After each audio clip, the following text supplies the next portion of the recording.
Buenos días nuevamente a todas, a todos. Pues un gusto iniciar esta segunda jornada de nuestro seminario internacional, más allá del derecho a la ciudad, dilemas y debates, pues con una mesa relacionada con un proyecto polémico a nivel nacional, polémico a nivel de nuestra ciudad.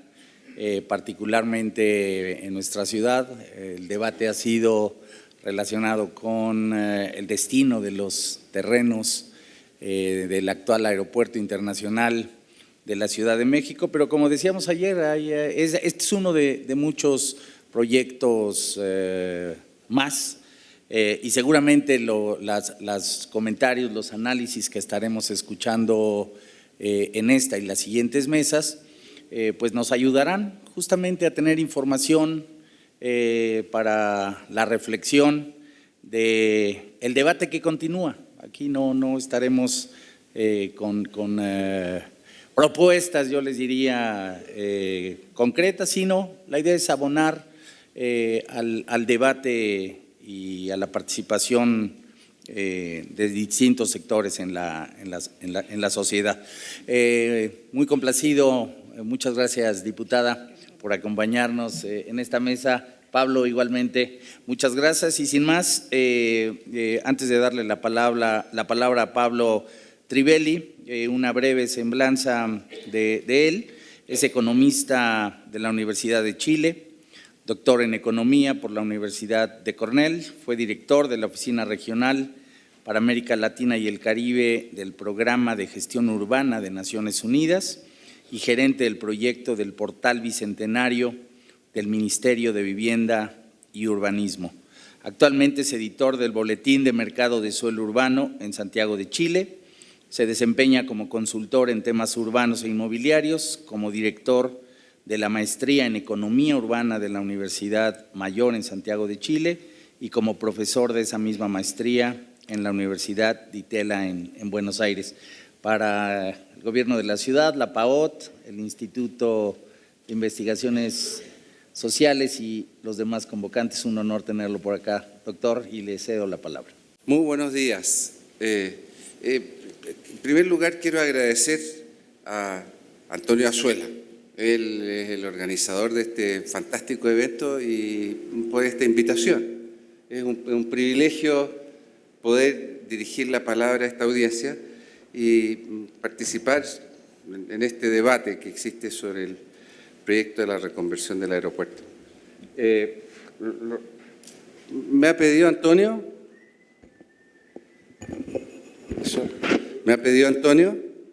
que toque los temas a los cuales ha sido convocada esta asamblea. En primer lugar, los dilemas y debates hacia Hábitat 3 y la proyección del futuro de las ciudades en el mundo, pero también el futuro del Aeropuerto Internacional de Ciudad de México. Entonces, traté de hacer una combinación desde la perspectiva de la experiencia que me tocó vivir en Santiago con la reconversión del Aeropuerto de Los Cerrillos, que es un espacio de 245 hectáreas que se cayó de maduro porque resulta que a fines de la década del 70 se abrió el aeropuerto internacional nuevo que se llama Pudahuel y este se cerró para usos internacionales y para lo que es la aviación comercial. Y solamente quedaron ahí en función la Fuerza Aérea de Chile, que tenía un grupo de helicópteros que operaba en ese lugar, y los clubes aéreos que llegaron muy pronto, porque hay en Santiago muchos clubes aéreos y están metidos adentro de la ciudad. Entonces, en la medida que eso se fue poniendo peligroso, los expulsaron de los lugares en que los tenían funcionando y todos fueron a parar a Cerrillo. Fantástico, porque este es un lugar que tiene una pista de 2.200 metros, 45 metros de ancho y está a 5 kilómetros del centro de la ciudad. Entonces, ustedes podrán ver esto ahí y el centro de la ciudad es ese, entonces está al lado, 5 kilómetros. Y las distancias son relativamente cortas en términos de tiempo.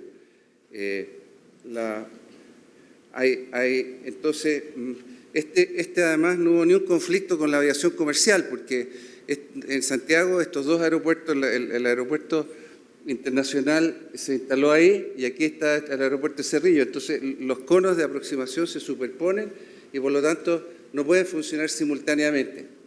Eso facilitó las cosas, hablamos, pero hay que resolverlas en términos siempre, seguir el orden de lo que político. Entonces, lo primero fue que esto se discutió en el Ministerio de la Vivienda con el ministro de Vivienda. Luego el ministro lo trató con el presidente de la República y el presidente dice, está bien, pero tiene que resolver los temas con la Fuerza Aérea de Chile que hoy día ocupa ese lugar. En Chile el marco institucional es que todas las propiedades del Estado las administra el Ministerio de Bienes Nacionales y se las destina a las distintas funciones del Estado en términos transitorios.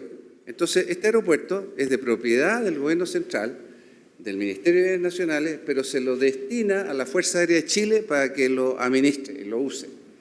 Entonces, el problema es que con el tiempo, estas instituciones como estas, las instituciones de salud, las de educación, etcétera, se van sintiendo dueñas. El derecho de propiedad, aunque no está escriturado, parece que se hace sentir y la gente siente que es de ellos. Entonces, conseguir que la Fuerza Aérea diera una venia para salir de ahí era fundamental e imprescindible, condición primordial, porque nadie quería ponerse en oposición con esa rama de la Fuerza Armada.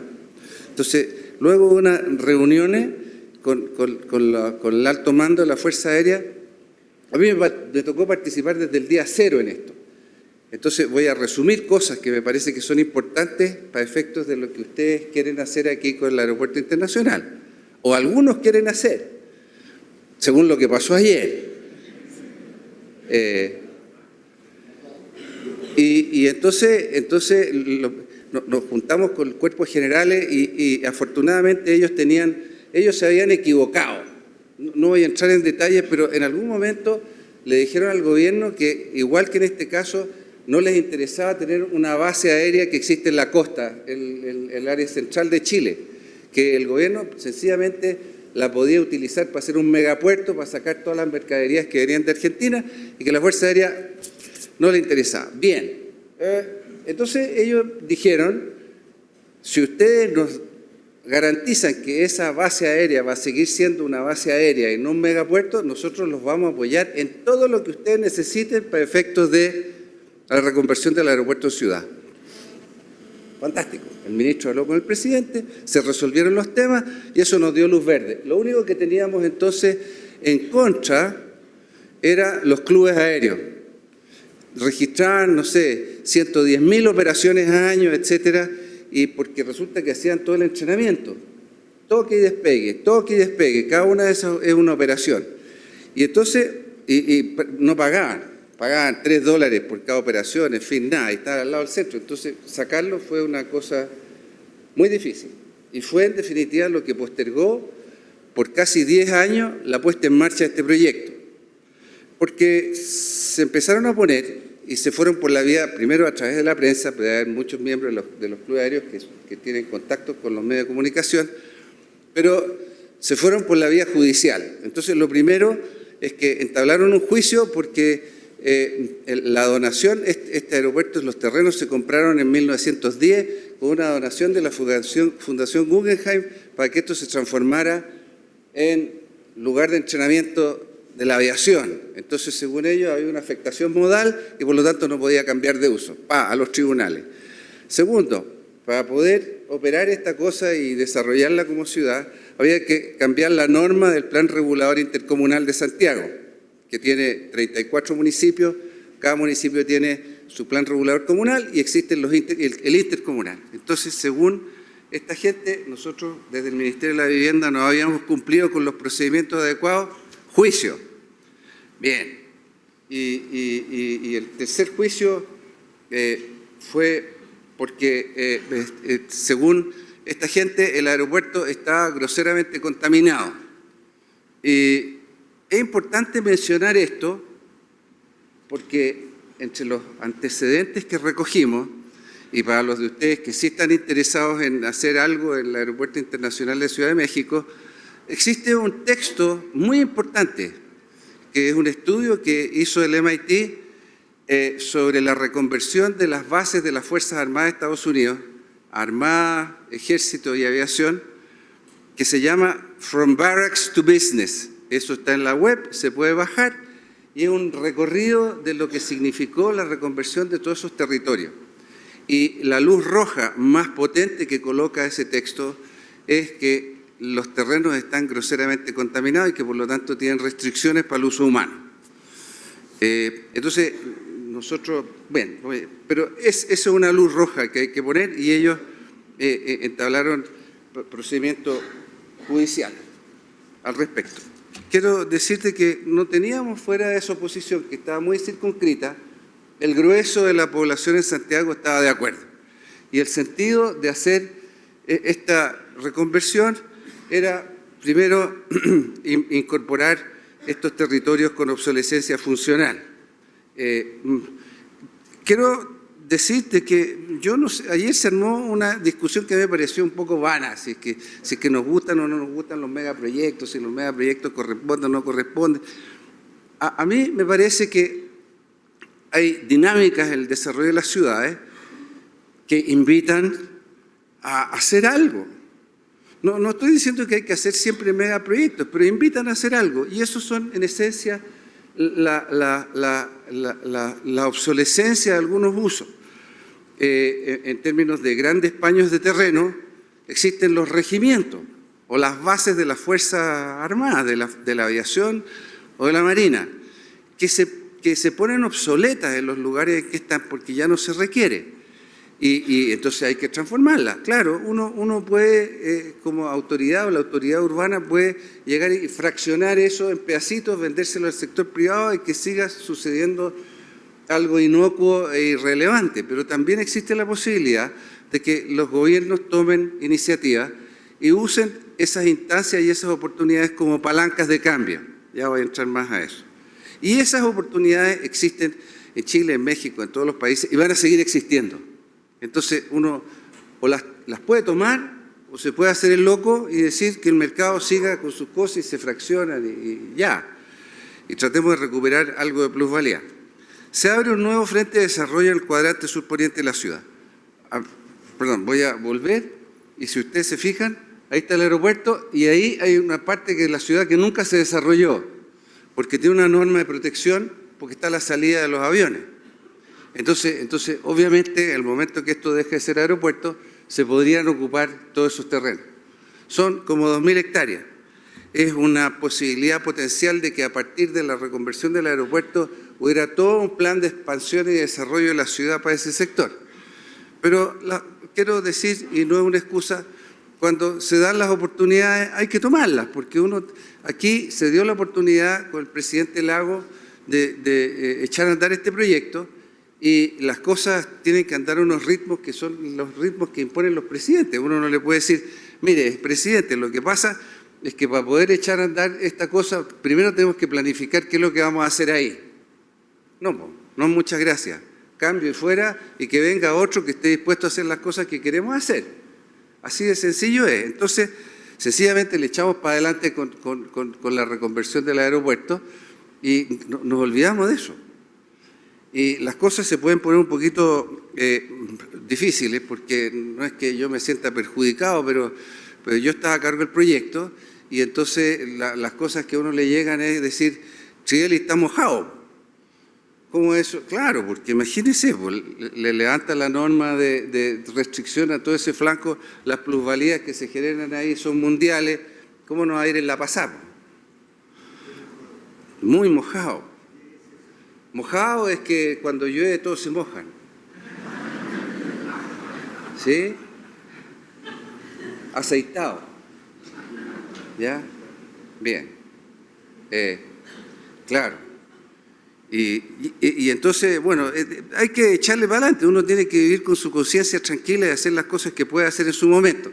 No es primera vez que me tocaba ese tipo de comentarios, porque el año 90 me tocó trabajar con el mismo personaje que estaba de ministro, pero que entonces era alcalde, y me tocó gerentear la construcción de un parque de 30 hectáreas en el medio de la ciudad. No se hacían parques de hacía 100 años en Santiago. Entonces se dio la oportunidad, los españoles llegaron con la celebración del quinto centenario, se pusieron con muchos millones de dólares para construir ese parque, y entonces después que se construyó el parque se vino una ola de desarrollo al frente y se generaron unas plusvalías mundiales. No hicimos mecanismos de recuperación de plusvalía. Fue la primera vez que alguien comentó que Chile estaba mojado, porque hacía esas cosas buenas para la ciudad y no se preocupaba de cosechar parte de lo que es riqueza que se... Así que ya no me afecta mucho, tengo el cuero duro. Ofrecer una mejor alternativa de crecimiento urbano, que lo que era el desarrollo en extensión, porque Santiago se va sobre los bordes. Asegurar una diversidad funcional y social. El mercado va generando segregación, como ya sabemos y voy a mostrar. Dotar de equipamiento, servicios y espacios públicos de calidad. Este es un flanco de la ciudad relativamente modesto, en que no tiene buenos subcentros. Y quebrar las tendencias de segregación y generar una centralidad poderosa. Y eso desde el punto de vista de la ciudad. Desde el punto de vista de la gestión, la idea era incorporar de nuevo al Estado en el gobierno de la ciudad. Desde hacía más o menos ya algunos años que el Estado se venía haciendo a un lado y dándole toda la iniciativa al sector privado. Entonces aquí había una oportunidad fantástica de abrir un nuevo frente de desarrollo, de ofrecer una mejor alternativa de crecimiento, pero también de incorporar al gobierno a la gestión de la ciudad de forma directa. Y con un proyecto que fuera autosustentable en lo económico y financiero. Y eso es perfectamente posible de hacer, porque cuando uno está sentado arriba de la propiedad de 250 hectáreas que están metidas en el centro de la ciudad, puede usar eso como palanca para movilizar recursos y poder obtener los que son necesarios para impulsar este desarrollo y darle para adelante. La idea de darle para adelante como Estado no significa que el Estado iba a contratar obreros para empezar a construir. No, significa que iba a orientar el crecimiento y en lo principal y en lo fundamental, licitar obras y no terrenos. Significa además que se iban a recuperar la mayor parte de las plusvalías, porque si había un esquema escalonado de venta de los terrenos y los terrenos se vendían al libre mercado, se podía obtener los valores máximos posibles y con eso se podía seguir financiando y desarrollando el proyecto. Se podía obtener más plusvalía si es que en vez de licitar terrenos se licitaban obras. Y entonces se contrata con el sector privado la construcción de las obras que son necesarias a este proyecto, pero nunca se venden los terrenos, salvo cuando ya uno tiene el producto final. Entonces había y estudiamos bien los diferentes mecanismos de recuperación de plusvalía. Quiero decir de que, para formar simplemente una noción de contexto, es una imagen de Santiago en que se muestra claramente dónde está el aeropuerto y los colores marcan el ingreso per cápita. Y los colores más oscuros obviamente es donde está la población con mayores niveles de ingresos.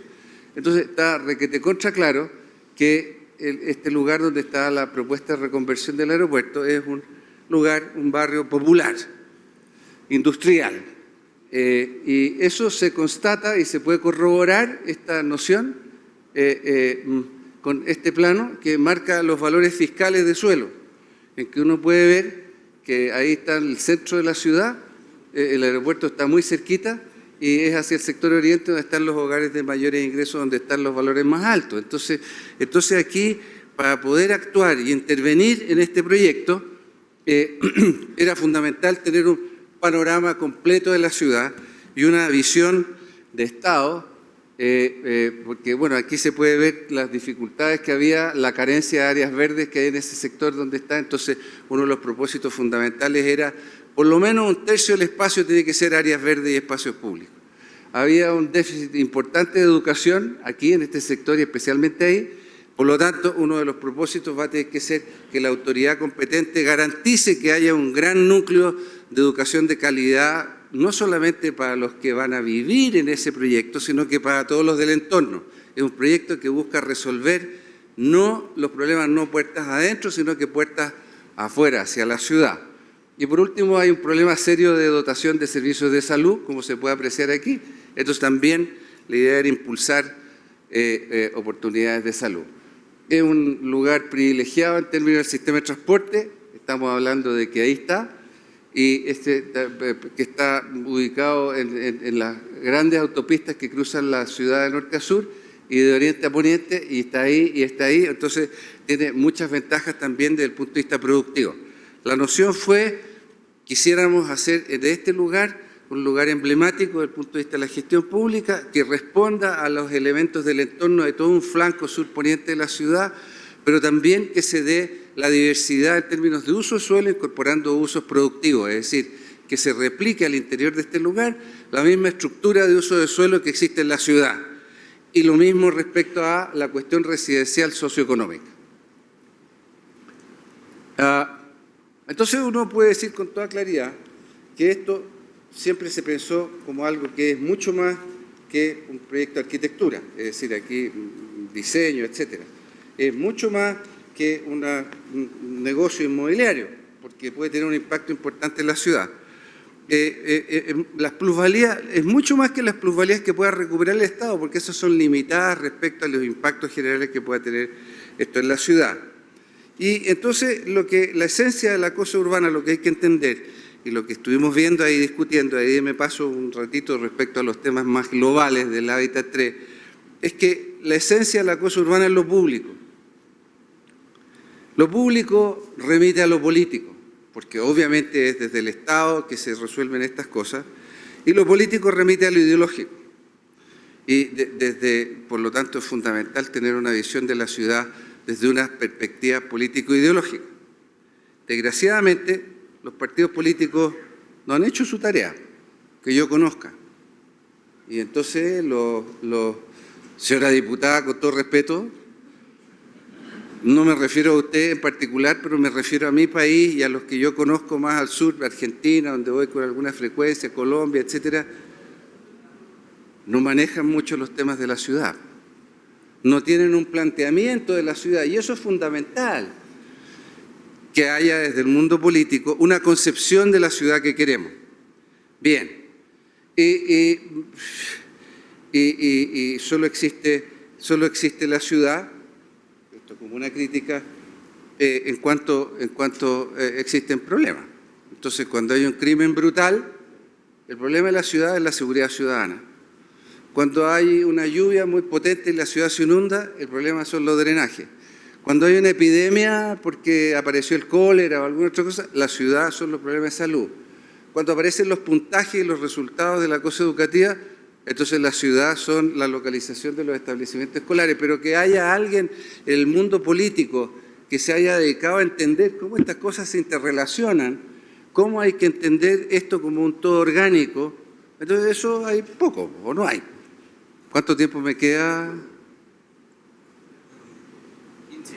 15, bien, estoy bien, entonces voy a tiempo. Bien, entonces quería, a propósito de esto, decir de que hay tres cosas que me parecen son básicas de entender cuando uno se mete a tratar estos grandes proyectos urbanos y que es muy importante tener en cuenta. Lo primero es que las ciudades son los motores de la economía. Se proyecta a nivel global que hoy día, y en el año 2025, más del 50% hoy día más del 50% de la población es urbana. Al 2025, las 600 ciudades más potentes del mundo van a albergar un 25% de la población y van a generar más del 50% del Producto Bruto Mundial. Entonces las ciudades, además de la cosa social y ecológica y ambiental, etcétera, son unas máquinas productivas. Y cuando no funciona se quedan atrás nomás en la competencia global. Segundo, que la principal fuente de ganancia del mundo inmobiliario son las plusvalías. Entonces, cuando algo está a cargo el gobierno, tiene que fijarse bien a dónde van a parar las plusvalías, dónde se originan y cómo recuperarlas. Y hoy día en el mundo, y especialmente en América Latina, hay mecanismos bastante expeditos y poco dolorosos desde el punto de vista político para recuperar plusvalía.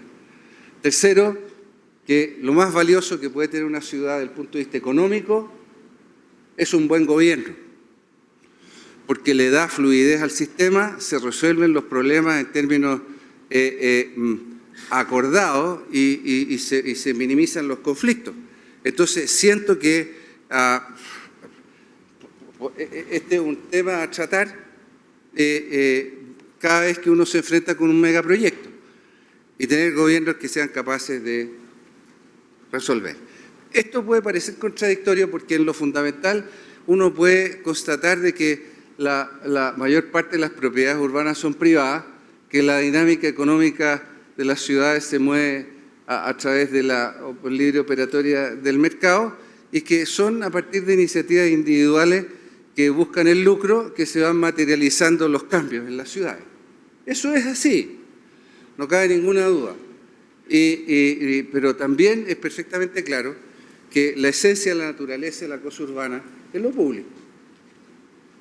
Y lo público significa no solamente los bienes nacionales de uso público, significa los temas de cultura urbana, la proyección internacional de las ciudades, los servicios públicos, las normas de planificación.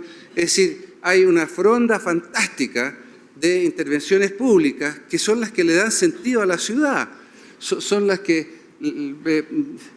permiten remitir a la cosa pública. Significa que se pueden buscar mecanismos de compatibilización y armonización de intereses en pos de un sentido común, de una perspectiva común, porque el mercado jamás va a resolver, porque no se resuelven a través del mercado.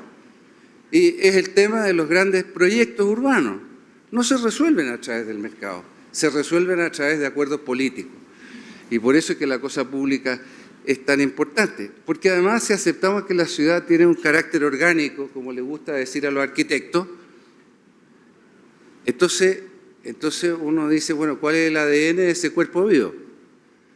Y me atrevo a sugerir de que el ADN es el marco político ideológico en que se desenvuelve. Pero desgraciadamente, de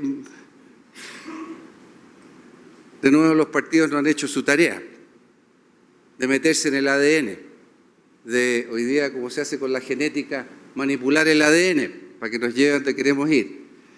Y entonces, si esto es verdad, si el ADN de la ciudad es el marco político ideológico, entonces lo que hay que hacer es que, para resolver los temas, es que hay que politizar la polis. Ese es el camino a seguir. Hay que discutir en el mundo político las soluciones que andamos buscando y también para los grandes proyectos urbanos. Y por lo tanto también, si esto es verdad, entonces lo que nosotros necesitamos es un contrato social, más que un plan físico. Contrato social que abarque todos los temas de la vida de la ciudad, incorporando los temas de integración, los temas de transporte, los temas de contaminación y medio ambiente, porque afectan los intereses de todos los ciudadanos. Entonces pasa por una discusión amplia y genérica sobre el tema de la ciudad. Y para ponerlo en términos poéticos y decir esto mismo, en términos poéticos se me ocurrió citar a Octavio Paz. Y ya sé que cualquiera que uno cite en estos temas puede despertar el respaldo de algunos y el rechazo de otros, pero ahí estamos, en mexicano. ¿Ya lo leyeron? Bien, entonces, eso es lo que quiero decir. Eso es exactamente lo que quiero decir. Más que mercado, más que planificación, más que instrumentos físicos, aquí hay un tema de una concepción profunda de lo que es la ciudad para la gente que es bueno tener en cuenta. Bueno, en este marco que nosotros trabajamos para desarrollar el proyecto del Portal Bicentenario, y entonces lo primero que hicimos fue decisiones de naturaleza política. El ministro le preguntó al presidente, y una vez que el presidente estuvo de acuerdo y resolvimos el tema con la Fuerza Aérea, se creó un directorio del proyecto. Ese directorio del proyecto es un directorio político. Está formado el ministro de Vivienda, el de Obras Públicas, el intendente metropolitano, es decir, el jefe de la región, el alcalde del municipio donde está ubicado esto y el jefe del proyecto de los proyectos bicentenarios, que es una persona que está sentada al lado del presidente. Hay que tener siempre el apoyo del presidente. Y luego, quisimos saber dónde estamos parados. Entonces se hicieron 4 estudios básicos, cortos, 4 meses, flash con licitaciones de lista corta, etcétera, sobre temas ambientales, porque ya estábamos advertidos que eso era un problema, sobre modelos de gestión, cómo se han manejado proyectos de esta naturaleza en otras partes del mundo. Hay muchos proyectos, hay experiencias muy interesantes y que es bueno revisar, sobre la valoración económica, es decir, cuánto vale el lugar, y sobre el potencial inmobiliario, qué cosas se pueden hacer ahí. Y entonces, para echarle para adelante, tomamos una decisión que fue súper importante, que fue hacer un concurso internacional de ideas. Teníamos un arquitecto súper bueno que se llama Humberto Eliach, que organizó esto y de una manera muy inteligente, en que los concursantes tenían que llenar 4 láminas que estaban preformateadas, etcétera, y con algunos conceptos centrales de lo que se esperaba de este concurso, y recibimos 72 propuestas, de las cuales la mitad eran internacionales, venían del extranjero, y las otras eran chilenas, y los premios en plata eran magros, por decirlo de forma elegante, poca plata. Pero sí, en la convocatoria dejamos muy en claro que había una decisión de gobierno de hacer este proyecto y que entonces el prestigio era ser parte de este cuento. 2 temas que quiero mencionar a propósito de lo mismo. Puedo dejar las bases de los llamados a licitación y todas esas cosas con ustedes, con Antonio. Traje un CD que voy a dejar con Antonio, con todos estos antecedentes, los llamados a licitación, etcétera. Primera cosa, respecto a los arquitectos, establecimos claramente con una letra grande los resultados de este proyecto, de este concurso de ideas, no son vinculantes. ¿Qué significa eso? Que no estamos obligados como gobierno a hacer lo que gane el primer premio, de quien se gane el primer premio. Vamos a tomar ideas como idea matriz, pero no estamos obligados a comernos la vaca entera tal cual, con cachos, patas y cola. No. Segundo, quiero decir de que la experiencia funcionó en términos de ir aclarando hacia dónde queremos ir, pero lo más importante que fue que dejó absolutamente en claro, después de ver 72 propuestas, qué es lo que no queremos. Por Dios que es importante eso, porque habían una cantidad de cosas terribles.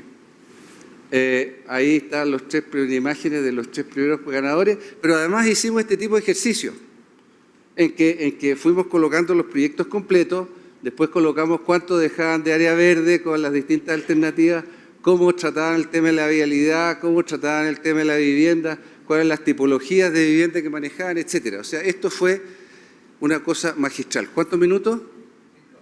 5. Bien. Y después hicimos plan maestro. Y el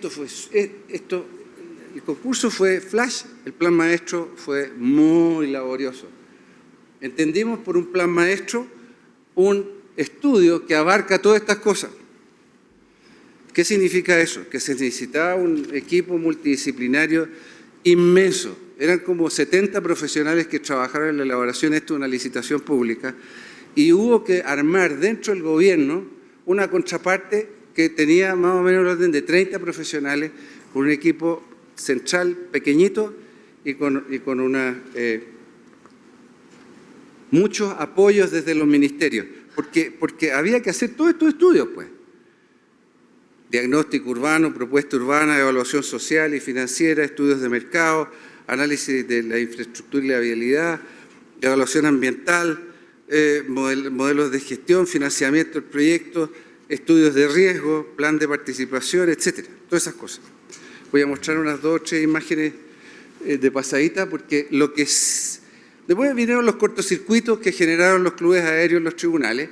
Esto se paralizó, pero una cosa que sí el Ministerio de la Vivienda logró echar a andar fue la construcción del Parque Central. Este proyecto se organiza en torno a un parque central que se apoya en la pista, en lo que era la pista. Y entonces, esos son 50 hectáreas y tiene 20 hectáreas más, en definitiva tiene como 100 hectáreas de áreas verdes de las 245. Y eso se empezó a construir y hoy día está construido. Entonces, mientras los tribunales siguen operando, el ministerio y los burócratas siguen demorándose, los árboles y las plantas están creciendo. Entonces, cuando se echa a andar este proyecto y la gente empiece a habitar este proyecto, ya el parque como organizador central no va a ser una promesa del gobierno, que la gente le cree poco, vamos a hacer un parque de 50 hectáreas, no, va a ser una realidad, ya es una realidad. Esa es la propuesta central, que pone el parque ahí en el medio y desarrollos en alta densidad sobre los bordes, un centro de estudios, de comercio, etcétera, sector industrial, exposiciones, etcétera, y estas cosas que ya no tienen mucho interés de los detalles, algo sobre la zonificación, algo sobre las cantidades. La idea era construir del orden de unas 15.000, 16.000 viviendas, algo sobre la intervención del Estado, que va a ser menor, unas 40 millones de dólares, para después generar una cifra de negocio de unos...